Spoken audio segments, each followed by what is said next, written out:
আপনার কখনো ভয় হয় না আপনার ভবিষ্যৎ নিয়ে? আমার দুনিয়ার সমস্ত এনার্জি, সাহস, শক্তি এটা আমার আব্বার কাছ থেকে পাওয়া।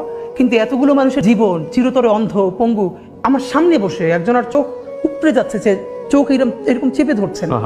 ওর মাকে যখন আয়না করে নিয়ে আসছে তখন ও খুব ছোট, ওরেও নিয়ে আসে সাথে। ওর মাকে মারতে মারতে এমন অবস্থা হয়েছে, তো ও বলছে যে আমার মার একটু পানি দেন। এরপরে এমন লাথি মারছে, ওর মা ওর সামনে বাথরুম করে ফেলছে। একটা মেয়ে বলতেছে যে তাকে আয়না ঘরে নেওয়ার পর তার পিরিয়ড হয়ে গেছে মায়ের চড়ে, তারপরে বলছে আমাকে প্যাড দেন। হো হো করে হাসতেছে। আপনি ভাবেন যে আপনার বোন, আপনার, এবং সব থেকে ভয়াবহ, বাচ্চার চোখ ঝুলে যাচ্ছে। এখন পর্যন্ত বেওয়ারিশ কতগুলো লাশ আমরা শনাক্ত করতে পারি নাই। তো আমার পাশে একটা ছেলে ছিল, আমার চেয়েও বয়স কম, ওর পরনে একটা মাস্ক ছিল, হাতে লাঠি ছিল।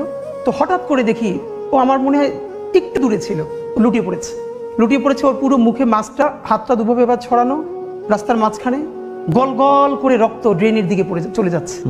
এবং এটা গুলিটা নিচ থেকে আসে না, হয়তো কোনো ছাদ থেকে বা স্নাইপার শুট, কারণ নিচ থেকে আসলে তো আমাদের গায়ে লাগতো।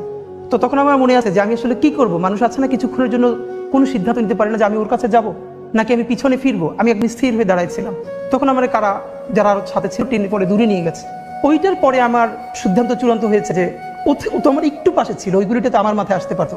কিন্তু আল্লাহ যে ওরে নিয়ে গেল আর আমারে রেখে গেল, এর মানে আমার কিছু কাজ আছে, এই লড়াইটা আমার জারি রাখতে হবে।